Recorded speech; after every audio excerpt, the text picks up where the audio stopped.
Thank you so much, Tyra. We really appreciate it. And we appreciate this opportunity to be here to collaborate with you today on this this amazing event. We're going to give some great information today about how Black entrepreneurs and Black businesses can access some capital. And I know we're going to share some exciting news about the second round of the Scale Up grant that's going to be coming out pretty soon. So, but I just want to first by thanking everyone.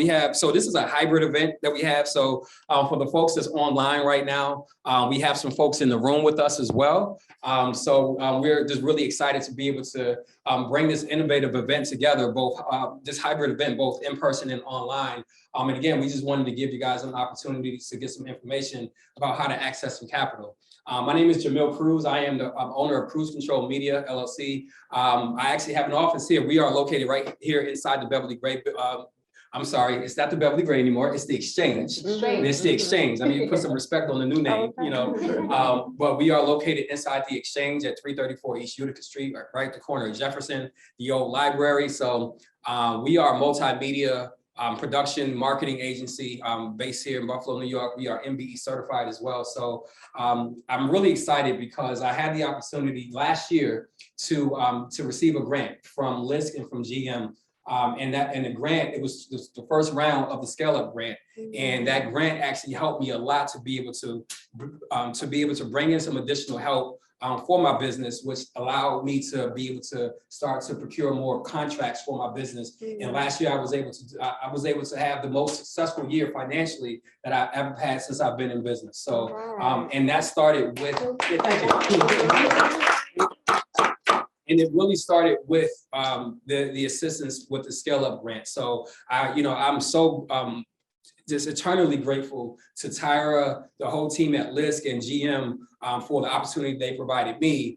Because like if it wasn't for them, I don't know if I would have been able to, be in a position that I'm in right now. So, again, what we wanted to do today, come and have a conversation about how businesses can access capital. And we have a great group of panelists here. I'm not going to steal the thunder. I'm not going to talk too much because this is also a very special event, because one thing about me, I love the spirit of collaboration.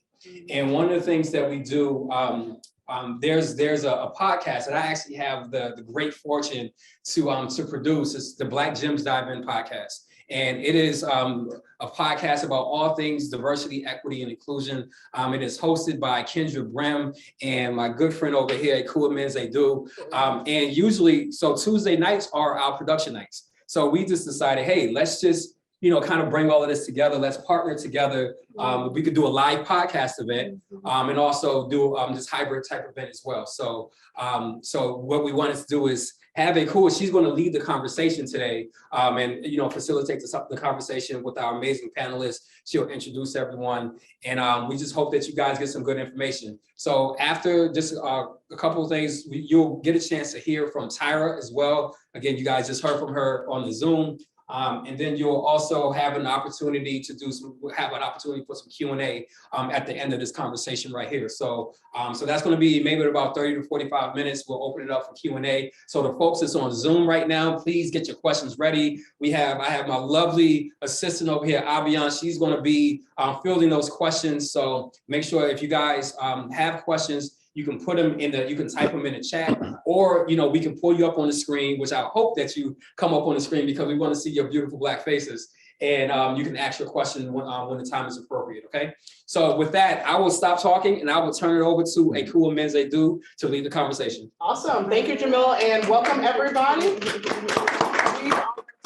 Excited to be here. My name is Akua Menzedu. I am a co-host of the Black Gems Dive In podcast. Unfortunately, my other co-host could not be here today, but I want to shout out Kendra Brem. She's here in spirit, and we were able to collaborate on some questions, and so she'll be here through some of the questions.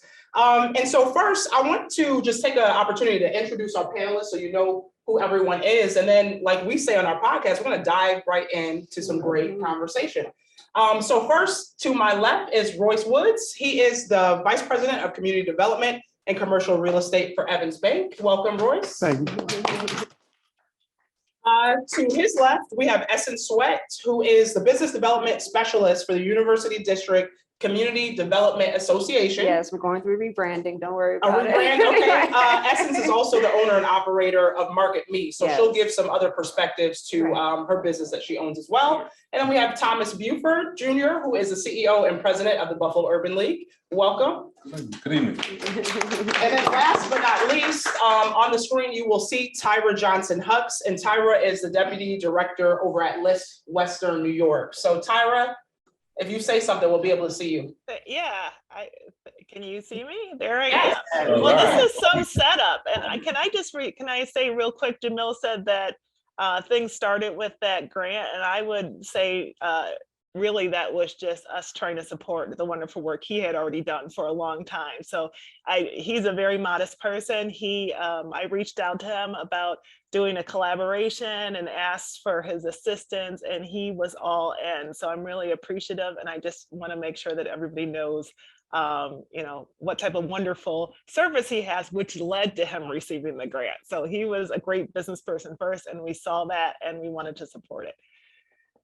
Awesome. Thank you, Tyra, and thank you, Jamil. Okay, so we're going to dive right in. And on our podcast, we generally start with a hot topic of the week, of the day. We'd be remiss if we didn't shout out. Today is International Women's Day. Shout out to all the women in the room, on the Zoom. That's right. Super excited about that day. It's really a day to highlight women, celebrate women, their contributions to society. This year's theme is actually break the bias. So we're talking about how we break biases through, breaking discrimination, stereotyping that generally happens. And so we want to make sure we highlight that. And then I actually do have a hot topic that I wanted to touch on that kind of goes with that and goes with the event topic today as well. And this article comes from Fast Company, and it's talking about over the past year, women started on average 1,817 new businesses per day in the United States. And so that now represents 42% of nearly 13 million businesses overall, which employ 9.4 million workers, generates revenues around 1.9 trillion. And while these female founders come from very diverse backgrounds, women of color, and specifically Black women, have been at the forefront of that growth. And so we want to make sure we highlight that. Of those numbers we mentioned, 89% of those are coming from women of color owned businesses. And that number has grown faster than the overall rate of new women owned businesses in the past 5 years. And the number of firms owned by African-American women grew even faster at 50%. So this is a great event, right? We're going to talk a little bit about how we access capital, what things that are out there for businesses. And I just wanted to, get your take on that hot topic. What are your thoughts? Is it surprising? What have you seen in your realms of work that you do, and what you got to say? I'm not surprised by the statistics in regards to women entrepreneurship. I think it's a beautiful thing. I think, we're obviously sitting in the newly rebranded Exchange, as they mentioned it, but the Exchange is here because of Beverly Gray, who was a Black woman who got her start in politics, was the first Black woman in the history of the city of Buffalo to run for mayor, was the first Black woman to have a common council seat at large. And it was an honor to lead this initiative for the time that I did in her name. And, Mayor Brown named this center, Beverly Gray Business Exchange Center, because Beverly's entire platform was based upon promotion of entrepreneurship, specifically in the African-American community along Jefferson Avenue. It was her vision to have Jefferson Avenue be the robust district as it was in the 40s and 50s, with Black-owned butcher shops, Black-owned grocery stores, Black-owned bars and restaurants filling this community. So the location of this is very strategic, and it's a great opportunity to highlight her and her legacy within the Women's Business Month here. Yeah, I would add to that. You were talking about breaking down barriers, right? And I'm not surprised, because when you break down the barrier early in the 40s, we were taught as women, you depend on your husband, right? And your husband, and then went off to war. And then we had to break that down and figure out how we were going to make the money, right? And then we were told, no, just depend on the government. It'll be okay. Just get onto the assistance. And then we realized that wasn't working out. So we had to break that down. And so we continue to break down these barriers. And I think that what we're finding now in these decades is that there's nobody else on the other side other than me. And I need to keep doing what I need to do for my family. And so it's out of this need, this necessity to survive that we, you know, it's not dependent. And then also we could talk about breaking down the nuclear family and all of that, that Black women in particular have to deal with. But it's no more anybody else, somebody else is going to give it to me, or I can get it for somebody else. We're really, it's setting into our spirit and how we posture ourselves, is that I have to do this for myself, for my family, and for what's to come, you know. So we're breaking it down, and at the end of the day, we stand in front of a mirror. So I'm not surprised. Awesome, thank you for that. Right, so not surprised at all. We had a lot of challenges in the past couple of years that coincide with those times we're speaking of, and you know, this is a self-empowerment, right? So we've seen some energy from self-empowerment.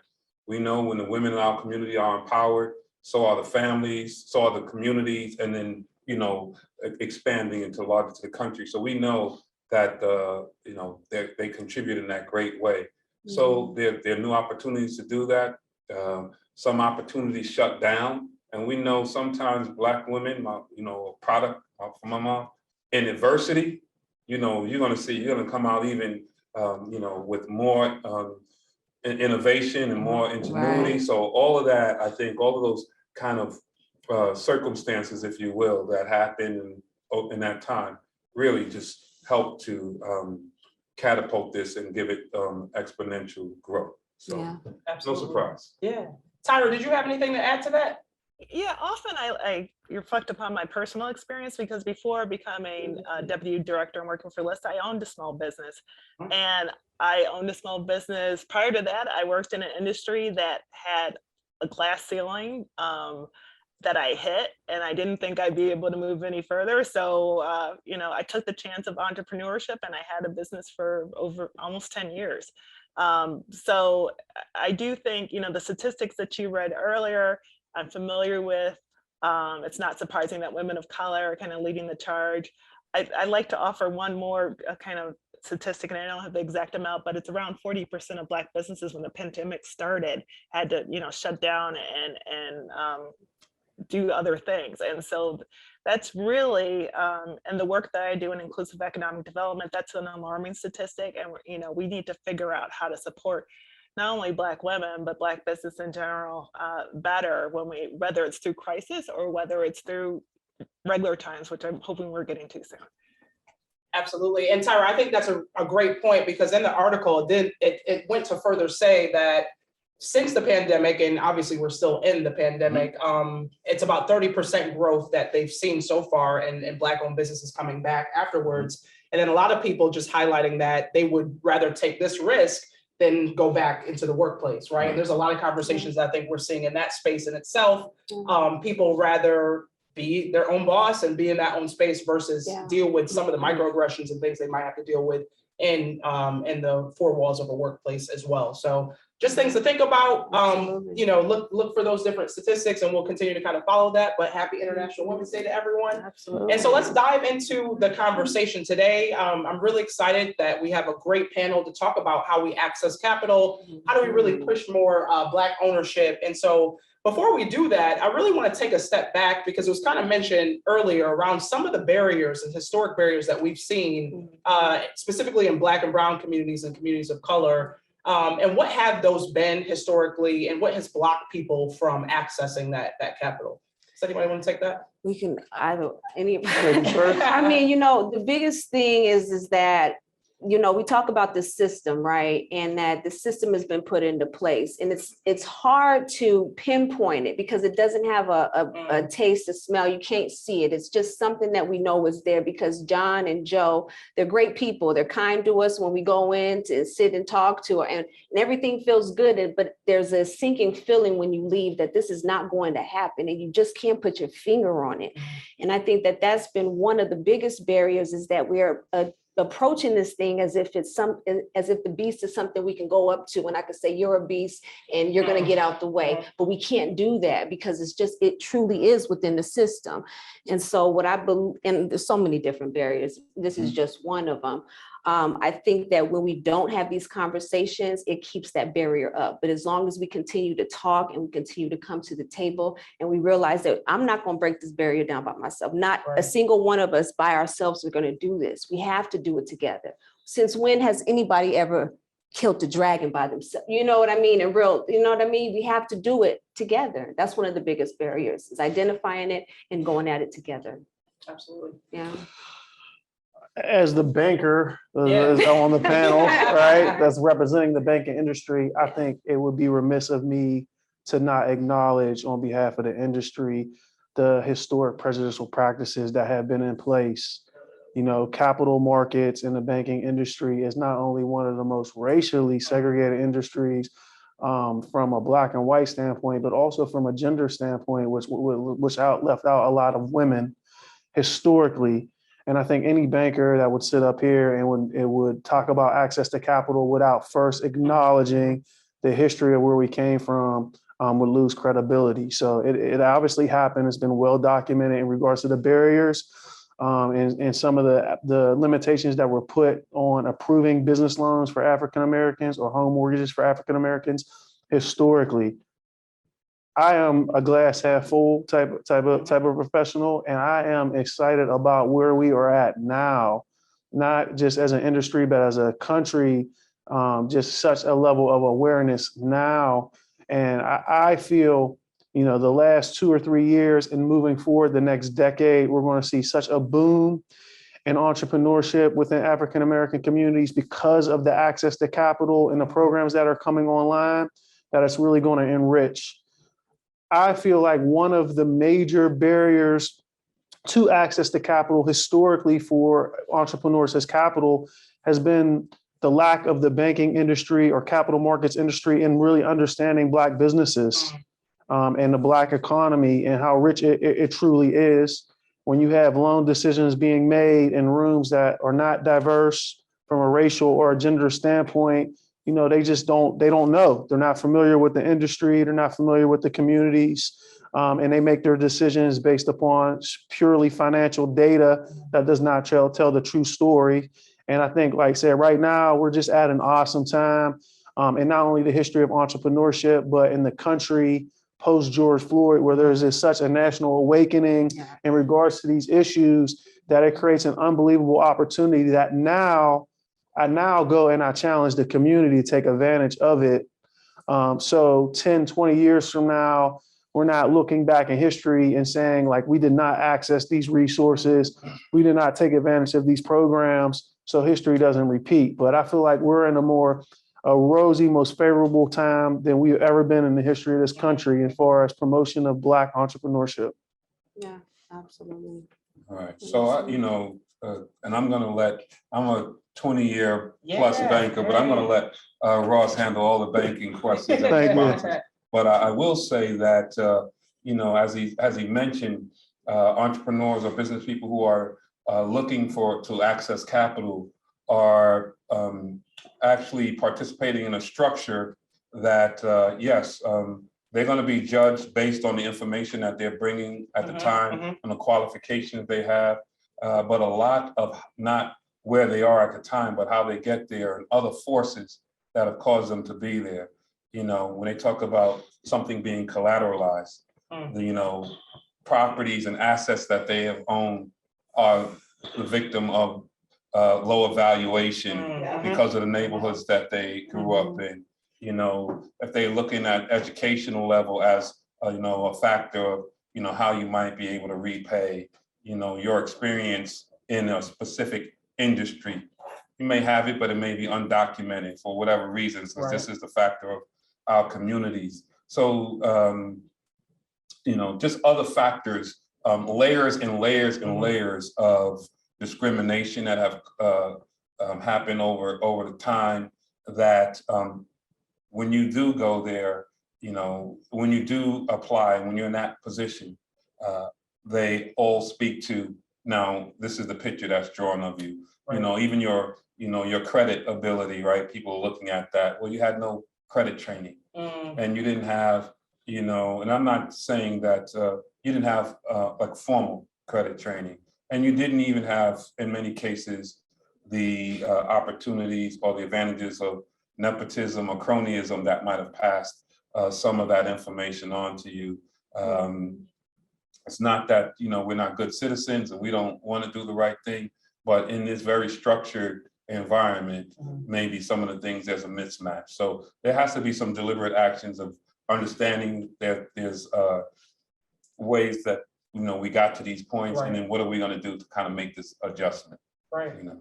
Absolutely. Tyra, did you have anything to add to that too? Not too much more. I just feel in short, you pretty much have to have money in order to get money. And so whether that's in collateral, you own a home that's in a neighborhood that hasn't been redlined, or you know, have a certain amount in the bank, or you have somebody that will guarantee the loan for you. So you know people that have money. And that's an issue because in our community that, you know, that doesn't always happen. The other thing is as you know, Royce and Essence and Thomas was talking about, there's these systems that are in place.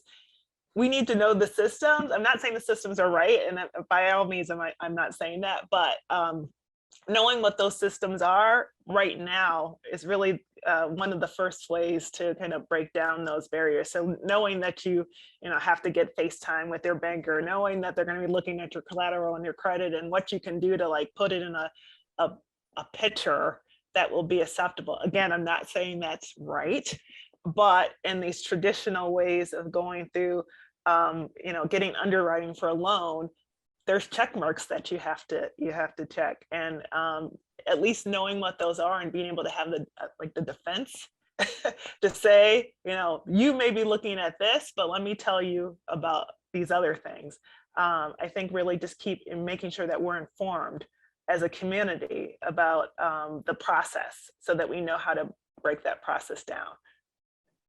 Absolutely. And it's interesting because, you know, Royce, you mentioned this whole movement and awareness. And we talk often about that on the podcast and how if there's any moment, now is the moment to really seize that. Right. And there's also more of a microscope under these or over these institutions that are looking at what are y'all doing to really make that capital accessible to folks. And so I want to talk a little bit about, are there things that have been working, right? Like we often, sometimes we get into that space where we talk about all the issues, but we want to kind of move towards the solutions focused mindset. What can we be doing now? What capital and resources exist now that businesses can take advantage of?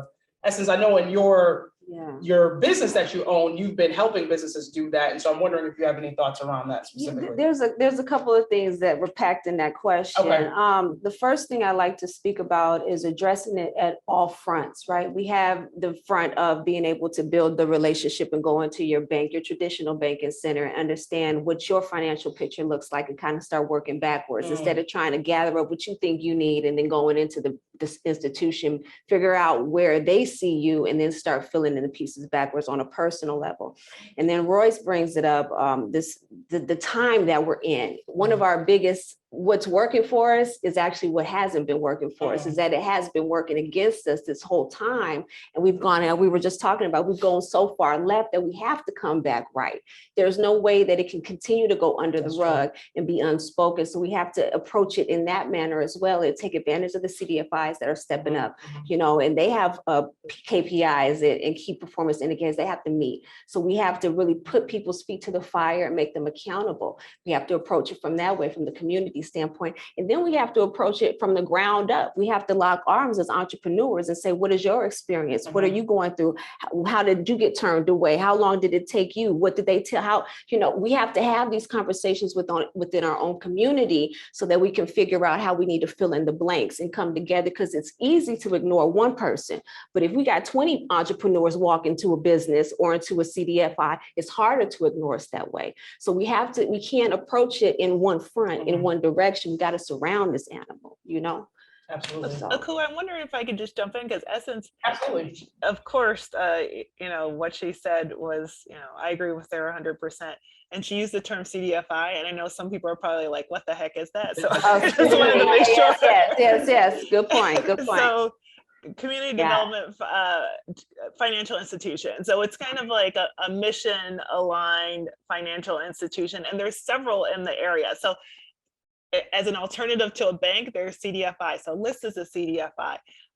There's Cooperation Buffalo is a CDFI. There's Weedy is a CDFI. Pursuit is a CDFI. there's probably some that I'm missing that I apologize to my colleagues at these other organizations, but there's at least ECIDA.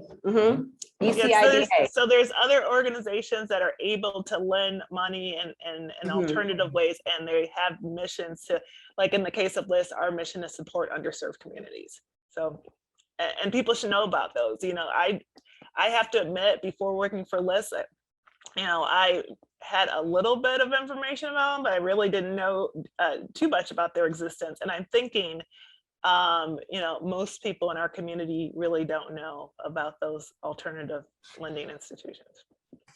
Yeah, I think, you know, knowledge is power, right? So to your point, how do we share that information? Where are there opportunities to get access to it? And so I'm wondering, like from the Buffalo Urban League's perspective around supporting small businesses, what do you think about, you know, those resources and access? Right. So we as an organization, we actually work with standard financial institutions, but we also work with CDFIs. We're a great partnership with LISC, and we also right now we've had a technical assistance program for entrepreneurs and small businesses for years, right?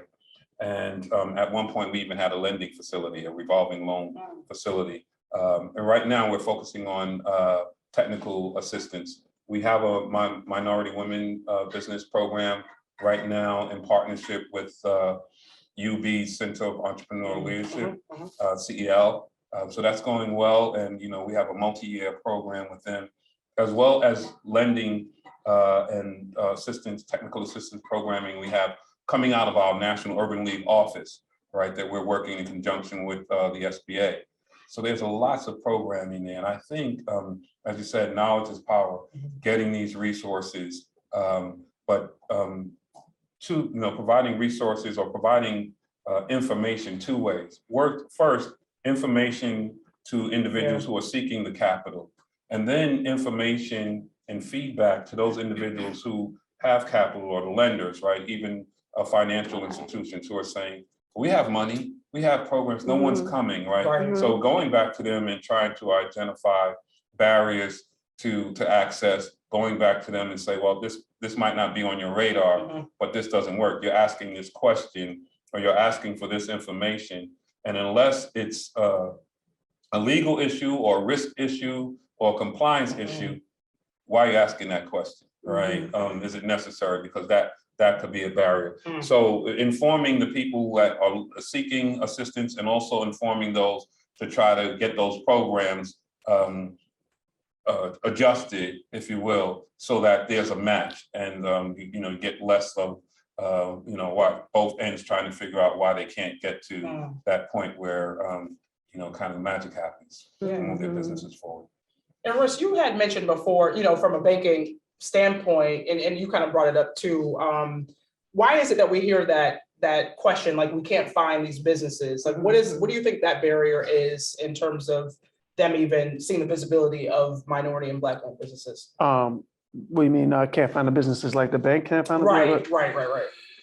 I think that goes back to your original question in regards like what's going well. Okay. For, as far as why banks are having a hard time identifying, I think the two aspects that are going well, number one is we've established business support organizations specifically for underserved entrepreneurs. So now there's Black business incubators, right? It's just not just small business or manufacturer. There's business incubators and business support organizations built specifically address the needs of minority entrepreneurs, which is different, right? And there's business service organizations that specifically geared towards women. There's Kenesha's Women's Business Center. We're sitting in Beverly Gray right now.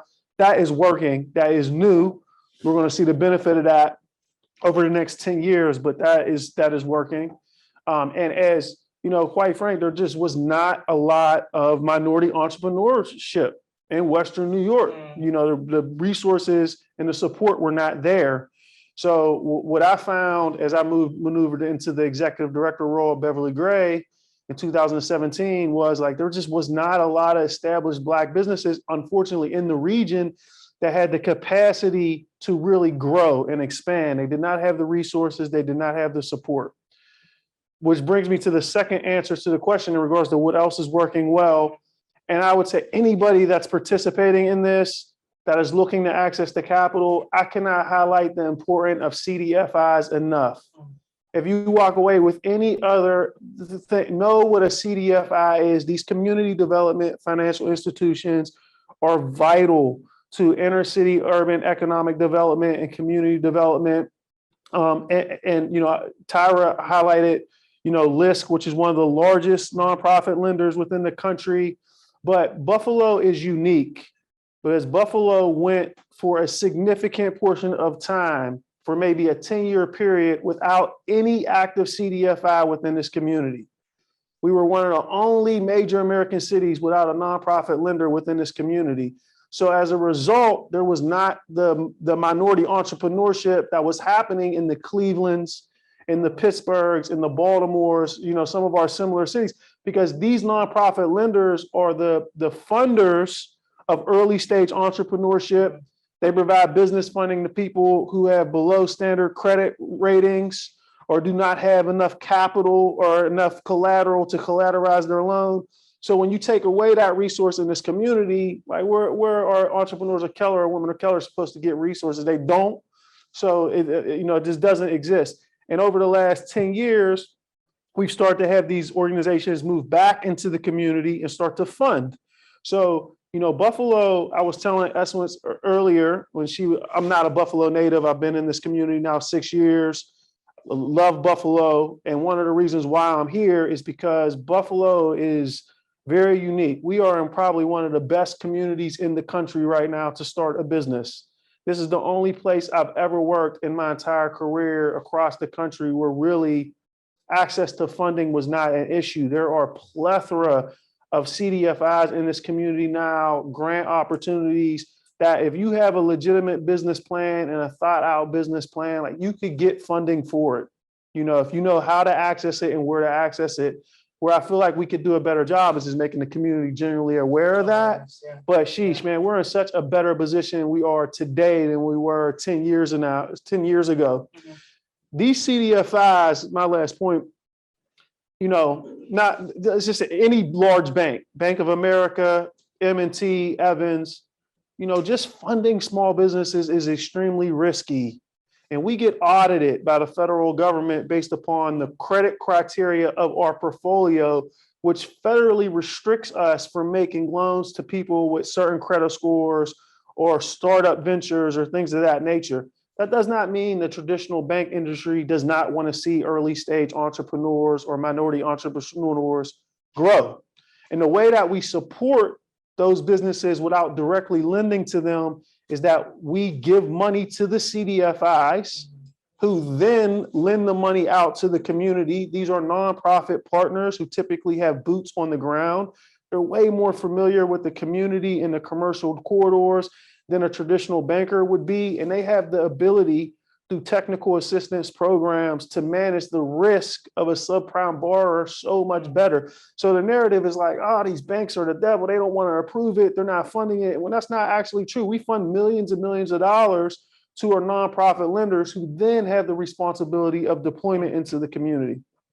Awesome. I think segue right into what we're going to talk a little bit about next. So a lot of businesses are in the audience. I think there's a lot of people that are also tuning in to the Zoom. And so before we even inquire, like if I'm a business owner, before I inquire about getting capital, what do I need to be doing? You know, what should I be thinking about? How do I get myself prepared and ready to go and stick my hand out and say, I'm ready for some money? Like, what are the ways that I need to think about that through that lens? It's really all about your records and your credit. If you know that your credit can always increase, but it's going to happen over time. It's like anything else. If you stick with it over time, it will increase. So you need to look at your credit first, hands down. I mean, even working with the CDFIs, we're just going to use that term freely. Now we know what it is.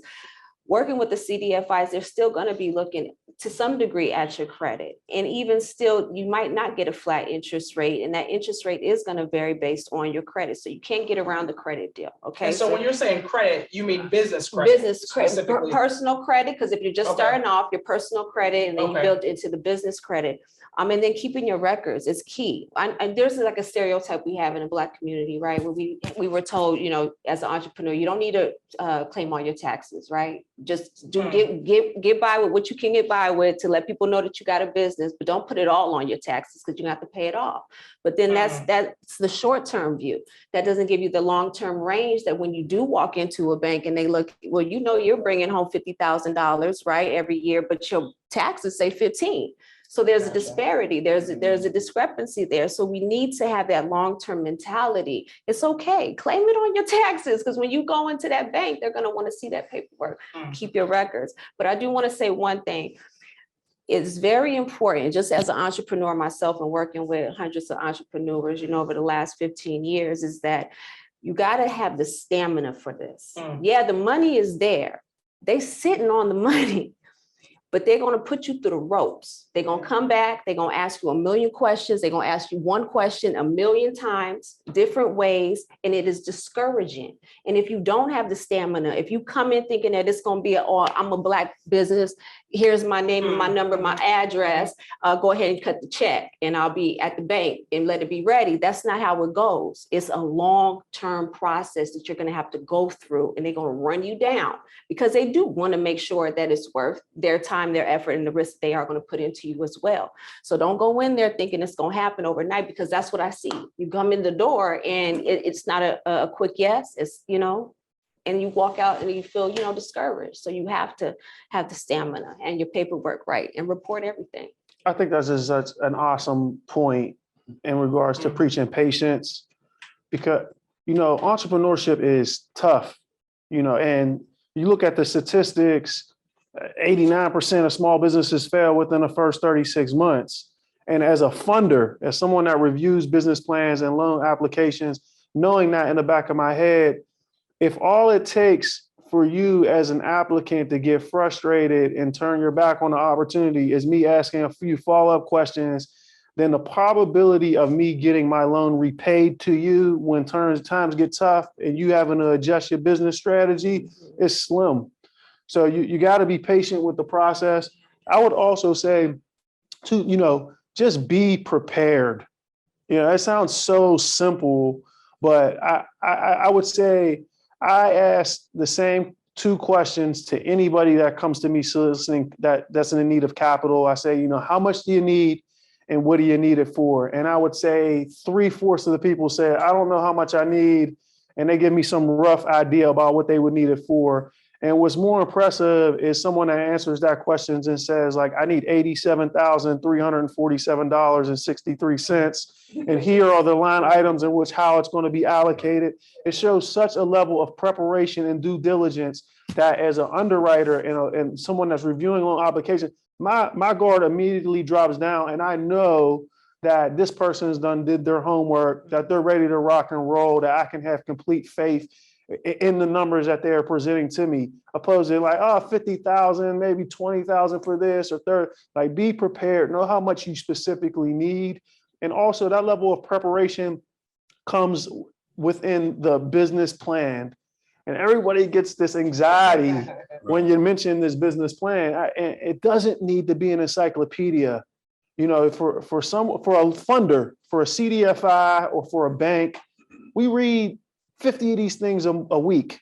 I mean, I'll tell you, like, I'm not reading nothing front to back. You know, I'm not. Right. So I'll read the executive summary. I want to get an idea of what the business is. What's the industry? Is it a product or a service? Executive summary, first page. Then I go straight to the numbers. If that makes sense and I'm interested in it, then I'll go front to back through it. But it shouldn't be longer than 15 or 20 pages. And it should just really be your high level highlight of what you're selling, why you're selling it, and what there's a market there for. The last thing in regards to the be prepared comment has to do with the credit score that Essence had mentioned. There's this myth where, like, if you have this bad credit score, you can't get access to funding or credit, and that's just totally inaccurate. And that's what the CDFIs are there for specifically. They are there to fund people that have below standard credit scores or early stage businesses. If you have a sub 600 credit score, it does not deny you credit, but you need to go in prepared to explain why the credit score is below 600 and more detailed and proactively what you are doing to improve that. You know, that is going to we're going to look at the credit, right? We're going, as a lender, we're going to see what it is. What builds credibility as an applicant is you telling me up front what I know I'm going to see and what the battles I'm going to have. So, okay, my credit score is below 600. I went through a nasty divorce, or I was out on medical leave. This is what happened over that period of time that let some of my personal credit cards go into default. I've now enrolled into, corporate credit counseling or whatever. I'm making minimum payments to get up to speed on it. All you got to do is provide that explanation along with your application, and it builds credibility with the lender. It makes you human, puts in perspective the real life that minority entrepreneurs or women entrepreneurs go through, and just drastically increases your likelihood of approval. I want to jump in here because I was just about to call on you, Tyra, because you also went through the process of getting a small business loan, and I wanted you to talk a little bit about that as well. Oh yeah, so way back in the before times, I had a small business loan. So when I was starting out as an entrepreneur, I had I went and got technical assistance, and so we've heard that term technical assistance, and maybe some of you know what we're talking about. What you really need is somebody to kind of help you through that process, to shoot ideas to like kind of bounce, have a sounding board for what you're doing and if it's making sense. And there's lots of technical assistance providers in this area. So we have small business development centers, we have technical assistance through some of the CDFIs, we have Center for Entrepreneurial Leadership, we have E4All, I can go on and on and on about those resources, but you have to know who they are and what they're offering. So when I was going to get my, wanting to get a loan, I went to the Small Business Center, and I actually went like every 3 weeks, like it was my job. And I would go and talk to, it's a free service. I would go and talk to the person I was working with. Her name is Marilyn.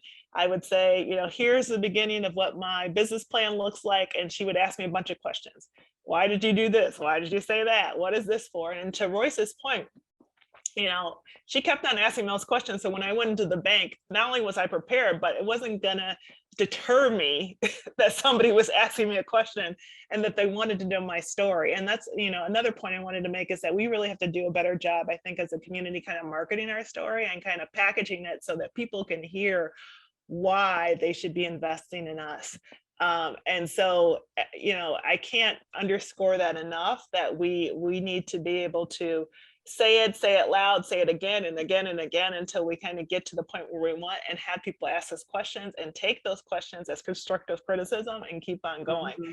So like I said, I went every 3 weeks. This was during 2010.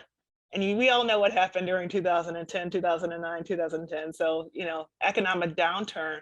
However, because I was prepared, I had the numbers, like Royce said, I told them who I knew, how I knew it, what I was going to do. And mind you, your business plan is always going to change no matter what you do, what you put down, it's going to be tweaked, but you need to at least have some sort of plan. And also you need to know not only your strengths, but your weaknesses. So, Royce and Essence alluded to this. It's nice to show, your strengths, but you have to be able to be upfront about what some of those concerns may be, so that you can discuss those and cut those concerns off earlier in the process. So as a result of that process of kind of being prepared, getting help, working through the numbers, knowing my strengths, weaknesses, opportunities, and threats, so doing that SWOT analysis, I was able to get a loan by going to one of our regular banks. But the other thing is what I didn't mention is I also knew that I needed collateral. And so even years before I knew I was gonna go for this loan, I knew actually I had a long-term plan. So I knew I was gonna eventually have to ask for money. I knew I needed a house too. And so I went in and I said, I have this house. I know it's worth this much money. I know you can give me a loan for this amount. So, and this is not a typical story, but I had coaching. I went into the bank early, talked to them, went again, so they knew my face. I was able to receive that loan within actually a couple weeks of me formally applying, but it was preparation. Preparation was key. And preparation was a long-term game, like years ahead of time, I was thinking about it. I know not everybody can do that, but I do think that we have to think as a community in terms of the long term. Absolutely. Right. Did you want? Yeah, just some points. So, we talked about credit, and when we're talking about, entrepreneurship and small businesses and access to capital, but I do think it's very important that you process some of this information simply as part of your life experience, right? And not always try to process it in terms of, well, this is a new entity, this is a new venture. And a point being, credit is based on the best predictor of future behavior is past behavior, right? So that's a term that might be applied. You might see that as computational show up in a credit score, and that's how it's manifested. But when we talk about life experiences, and you have a friend or a cousin, and you loan the money 10 times, and they never paid you back. The next time they come to you and they say, "Oh man, see you later," and you like, "Not if I see you first," right? Like, so you understand that. But if you have that same person that you've done something with, they've always paid you back, and they have some kind of shock, some experience that caused them to be the behavior to be not what it usually is. So they couldn't pay you back this time because something happened and some type of tragedy or something that kind of took them off course. And then being able to articulate that and tell that story the same way, when you're in front of a lender is so very important. And, credit scores a lot of time trying to look at past and then try to get future orientation. But the business plan is really about, okay, now we're making an investment. And even if you can get past the credit piece, right? Even if you can say, well, we can make some adjustments for past behavior. But now you don't want to throw good money after bad either, right? So we got to keep it a buck, right? You got to keep this keep this in the same terms we in the street. Like, they don't want to invest, no one wants to invest in something that has no potential, no upside. You're going to lose their money, they're going to lose theirs. The other part of that is, man, I could have lent this to someone else who really could have done something with it, right? So, I've heard, let's be prepared, right? You got to stay prepared, keep those things ready. If you stay ready, you ain't got sugar-free said that. You don't have to get ready, right? So that's so important. And, Akua, we talked about my different lives. I've been the president of Western New York MBAs, Black MBAs here, but also, and I don't want to get into lecturing, I'm an adjunct and I teach global business. So it's important that you know all these elements, some very, very, very basic elements when you're trying to put your business plan together. I know we talked about the narrative, I know we talked about the numbers, but really having sound business plans that you have done some research. Not only what you want to do, but what your competition is doing. You want to know how to price. And I'd like to just on pricing, a lot of new businesses right now. Historically, we have the tendency to underprice. Yeah. We don't know. Yes, true. Products, whether it be a product or service, right? So we don't know, we don't understand what the market will bear. It's new to us. We might be ahead of the pack in terms of what we know and what our experience has been.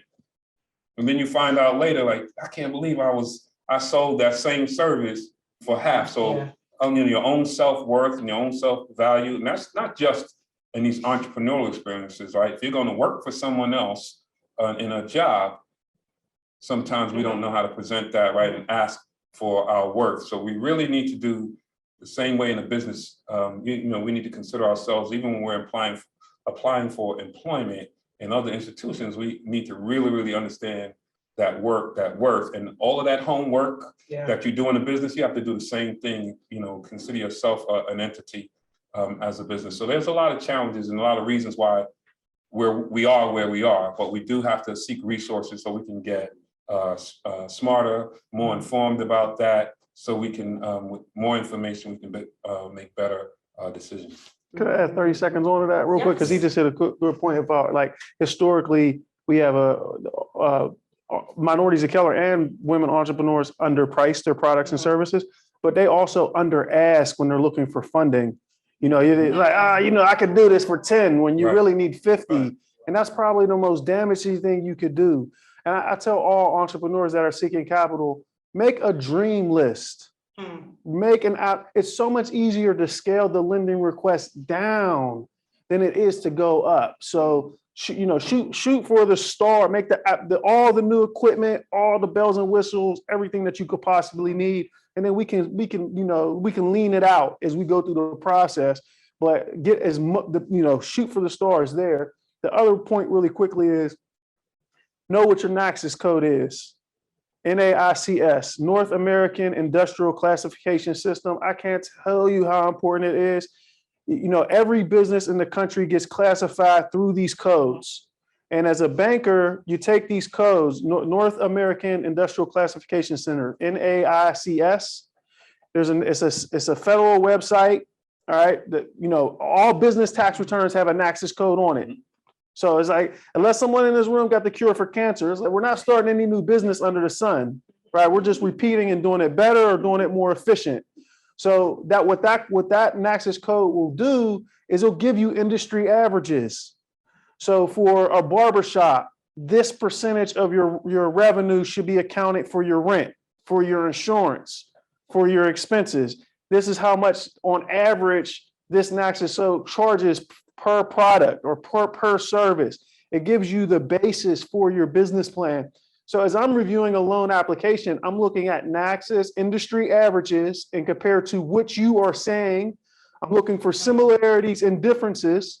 Where there's a significant difference, I'm asking you to justify. So industry average for a profit margin for this business is 13%.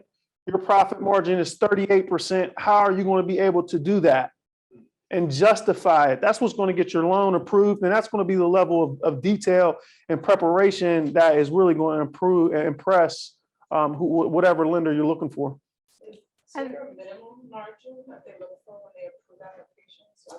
Can you repeat her question when you answer it too? Is there a minimum profit margin? Profit margin depends so heavily on what the business industry is, right? So it would just need to be within the range of that industry. Anything that is ridiculously abnormal would arise suspicion, because I said, we're not starting any necessarily new type of businesses. So, you got like grocery stores, high volume businesses like that, where their profit margin might be 1%. What does that mean? So you go to Wegmans, you buy $100 worth of groceries.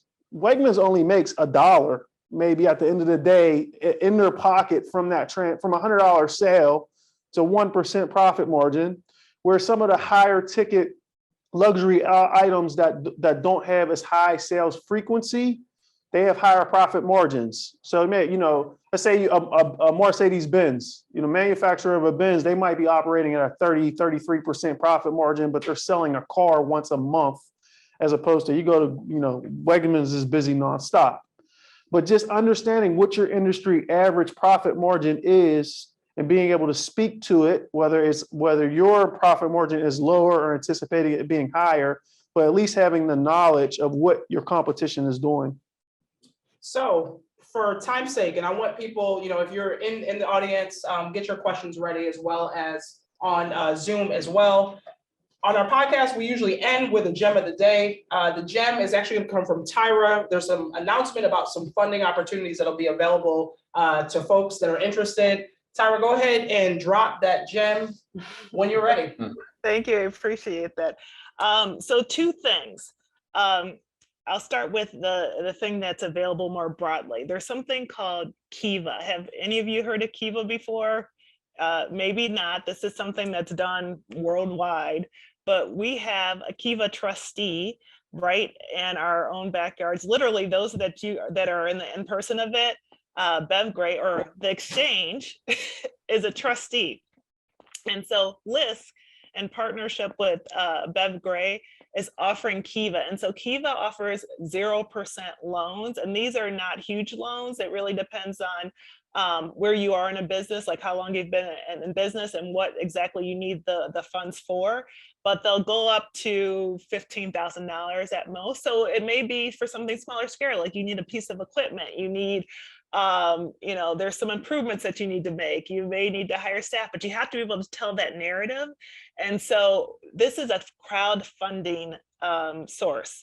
So what does that mean? It means that you create a narrative, kind of a marketing piece about yourself.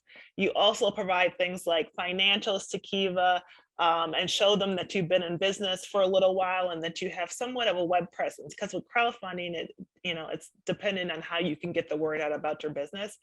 You ask for a certain amount, they'll come back to you and say, okay, based on the information we got, we think that we can give you a loan for this. And with LISC being in partnership with Bev Gray, one of the things that we have that's not always available to people that are in Kiva is we have a 1-to-1 match. So if, let's say you want to do a $10,000 loan, and typically you would have to go out and crowdfund, meaning you have to ask people to loan you, $25 increments, $50 increments, put that on social media and say, give me this money. LISC will say $10,000, you're a business in our area, $5,000 we will match for you, but it's a 1-to-1, right? So, but in addition to that, actually, we've been working with Eastside Avenues and Bev Gray. So in addition to LISC match, there is also a match that may be available from Eastside Avenues and Bev Gray. So there's some additional funds. So you may be looking at a much lower amount that you have to crowdfund in order to do this. And then what we're also wanting to do is hook you up with other people that will help get the word out about it. So, Black businesses, we want to support you. So if this is something you're interested in doing, maybe we would share your social media posts. Maybe we would send it out in an email to people we know that's in your industry saying, can you support this person? We actually have schools in this area, I think St. Joe's, who has funding dedicated for Kiva, and they've been waiting for businesses in this area that they can loan to. And there's actually a couple of other more sources in this area that do Kiva funding or Kiva loans, and they want to support people in their backyard. So that's something to consider. If you're interested in that, please talk to Bev Gray about that, because they're our trustee. And in order for you to get that 1-to-1 match, you have to go through our local trustee. Okay, so I know there may be questions about that. I can drop my email and the chat later, and I'm sure that Jamil or others can offer it there to people that are in the audience. The second thing that I'd like to announce is that we are going for our second round of the Scale Up Western New York grant. It is sponsored by GM. So Jamil talked about it at the top of this event. This grant is available for a smaller amount of businesses. We will probably award anywhere from 10 to 15 grants. The dollar amount will be anywhere probably from $10,000 to $15,000.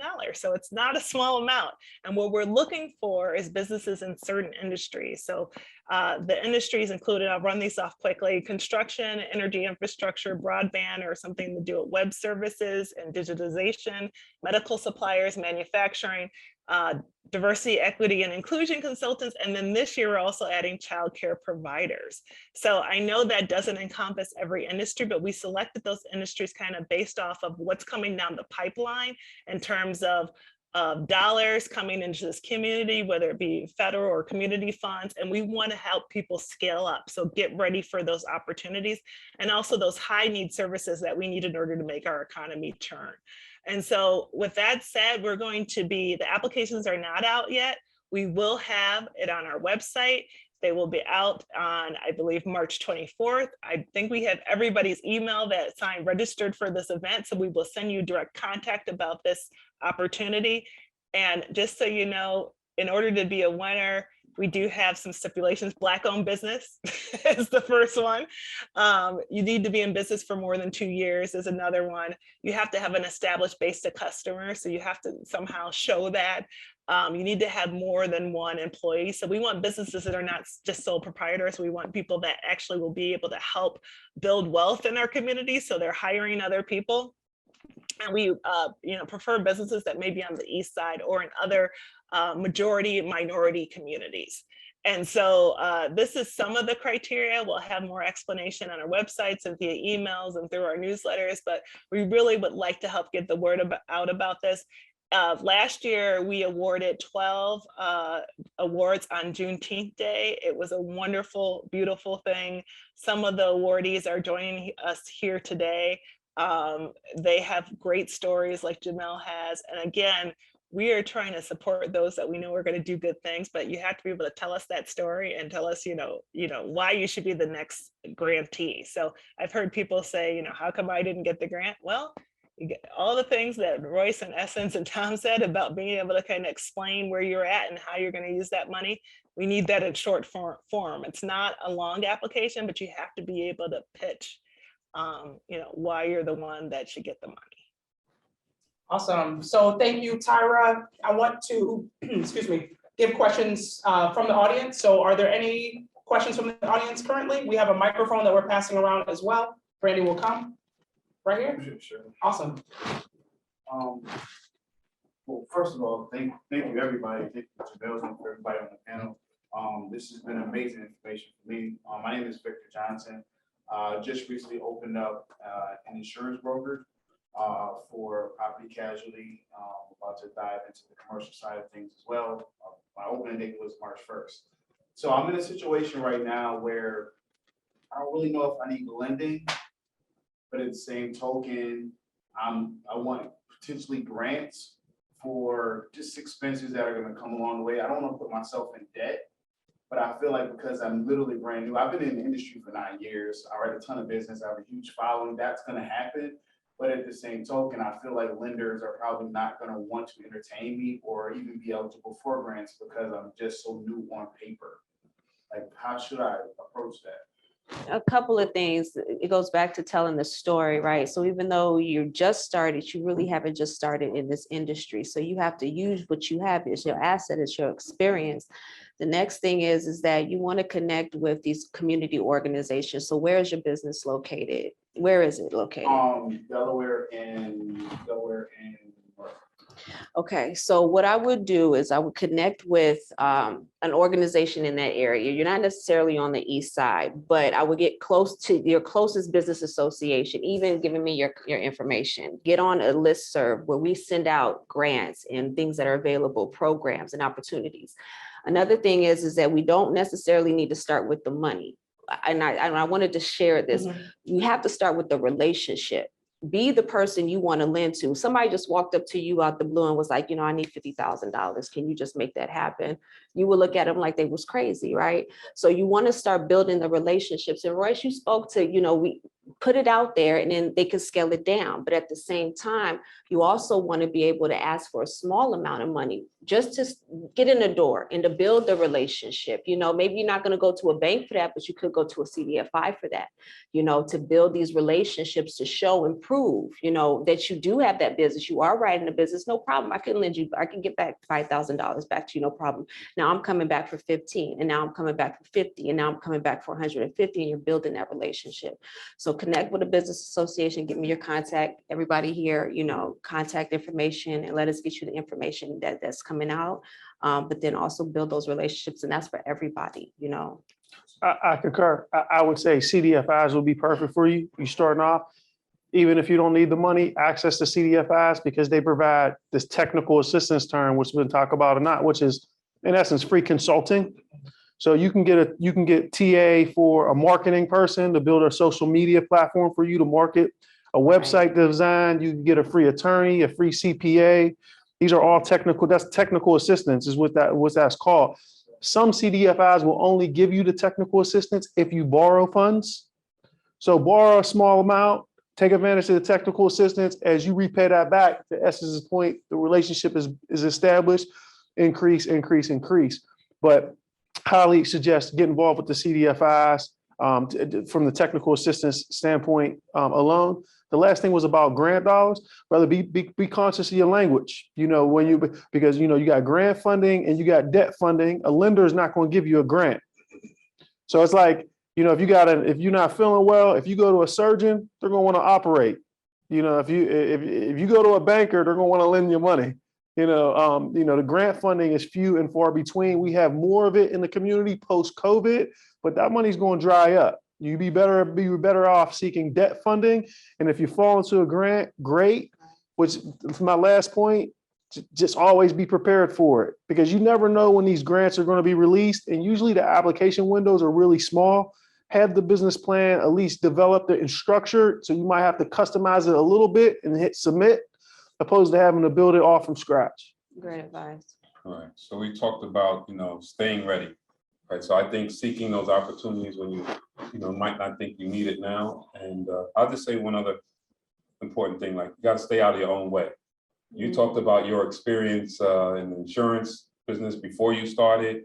So you know about that, but you also made some assumptions about, they probably won't want to lend to me. Well, seek the resources, the technical assistance, and let them, you know, don't walk around with a denied stamp in your pocket, right? So I'm not, this is not just for you. This is for everybody. Like, you know, we got, you know, reach out. I mean, we talked earlier in this program about this being a great time to start, and all the momentum that's going now, all the movement that's going now.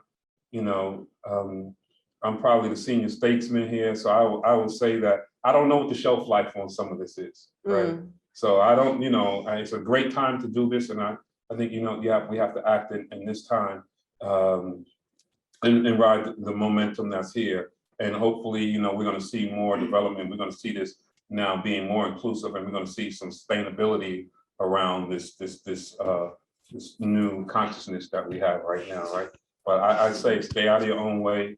You know, don't self-doubt and then say, I'm not gonna try. You know, when you try, be well informed and get information. Don't just go there and say, I'm just gonna swing at everything, right? That's not a good approach either. But, you know, try to get information, be informed, and then be able to have that narrative, be able to articulate why someone should invest in you. Why, you know, not only why, you know, starting with why you believe in it, and then, you know, that might be able to convince them of why they should believe in it too. There's people that want to make this stuff happen, but, you know, we do have to be able to really be able to tell that story. It's so important. Are there any other questions? I just want to, from audience, I know we had, and before we get to the one in the audience online, what questions we got from the folks on Zoom? So we have one question. When going to the bank for financing, is having a DBA okay, or do we need to be an LLC? It does not matter. It's really industry and situation specific. We approve loans every day with a DBAs or, you know, to be determined LLC. We approve loans every day. As a closing condition, you'll have to establish the entity, but you know, it really does not have any really significant bearings on the underwriting decision. Awesome. We had a question in here. Yes. Do you have the microphone? Yes. Okay. CDFI, is it the same as an SBA back home? No. Okay, because when I contacted the SBA, they did send me to like Pursuit, which you guys have labeled as a CDFI, for like that type of SBA back loan. Is that An SBA back loan, the SBA, the Small Business Association is a federal program. They will federally guarantee and back business loans, whether the bank makes them or CDFIs make them. So it's not specific to one. It's just one way. It's the federal government's attempt to incentivize funders, whether it be the banks or nonprofit lenders, to take more risk, right? Because they guarantee if the loan defaults, we get a certain percentage repaid back. So as a result, we should be more open to lending to a business that is less than 3 years old or doesn't have a strong history of profitability, or a business owner that has a low credit score or things of that nature. personal wealth? Right. Well, whatever would increase the risk of that business loan. And that's the federal government's way of trying to get us to do riskier business loans, whether it be us or the CDFIs. All right, so we had another question online, and then we're gonna take one more. Well, if we can do it quickly, we might be able to fit two in. Okay. Aviance? Okay, can a religious institution get funds from the CDFI? Yes. Okay, that was a quick one. Yeah. Two more in the audience. I had a small business since 2002, and it was a sole proprietorship until a couple of years ago. Does when you go to an LLC, they change the you get a new EIN number. Right. Will a bank recognize my previous the years that I've been in business since 2002, or did my business basically start over? I would not assume that the bank would be able to read into that. I would proactively tell the story as you're applying. but a bank will ask for 3 years of personal and business tax returns, the business tax returns under the new LLC. But your personal tax returns will clearly reflect the sole proprietorship income. But that's you assuming that you're running into a good banker that's going to be able to read, interpret, and understand. So eliminate all that in front of the application, small 1 paragraph, 2 paragraph explanation of when you transitioned and why, and what the revenue, how to find the revenue from on your personal tax returns to account for the growth of the business. Awesome. One more question. You, okay, 2, Jamil's telling me 2 now. All right. So one caveat, and then we'll go to Trisha. Okay, can I take a CDFI in Buffalo if my business sounds outside of Buffalo? Stands outside of Buffalo. Yes, They usually lend that, most of them can lend national. a lot of them are national, Right. so yeah. There's regional ones, Regional, there's local right. ones, there's national ones. Mhm. LISC we have 38 offices throughout the nation, so it doesn't matter where you are. We have rural offices too, so you could be out in the countryside, you could be in the city.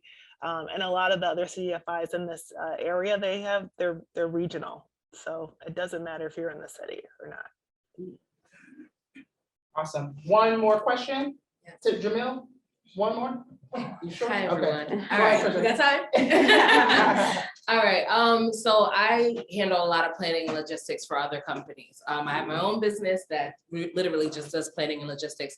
And I find that oftentimes that my customers will be looking for sponsorship. So not grants and not direct loans or debt lending. How exactly do small businesses tap into sponsorship opportunities from other companies? Things they're not looking to repay, they're just looking to get money that's out there, but they don't know where to go and exactly what those companies are looking for. A lot of companies have corporate responsibility. So really you can't get around the research and building up a database. So whatever say your particular client is in a certain field, there's certain companies that are attached to that field and they want to fund and sponsor that type of company. So this is an opportunity for you to serve the client in terms of being that matchmaker. I would, if I was in your position, build a database of the different corporate responsibilities that various corporations have. What season are they in? What is their schedule? What is important to them? And being sure that you're matching them with your clients. I would also put together strong marketing for them. The corporate sponsor is not necessarily going to look at the tax returns and do all the things that a financial institution is going to look at or a CDFI is going to look at, but they are going to want to see that story. So that's where the marketing comes into place. Their brochure, their booklet, their website, telling that story and engaging is important.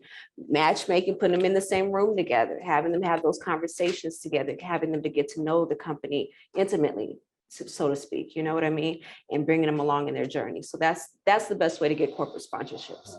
I would also add that, they should not only look at corporate sponsorship as someone giving you cash in hand, right? You should also look at in kind or other things that they might do to offset certain expenses that you have that also support your business, right? That also contribute to your bottom line. So just another avenue.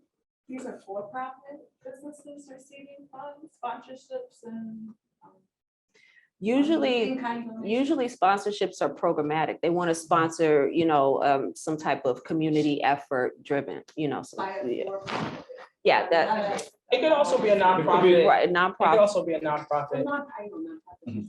Right.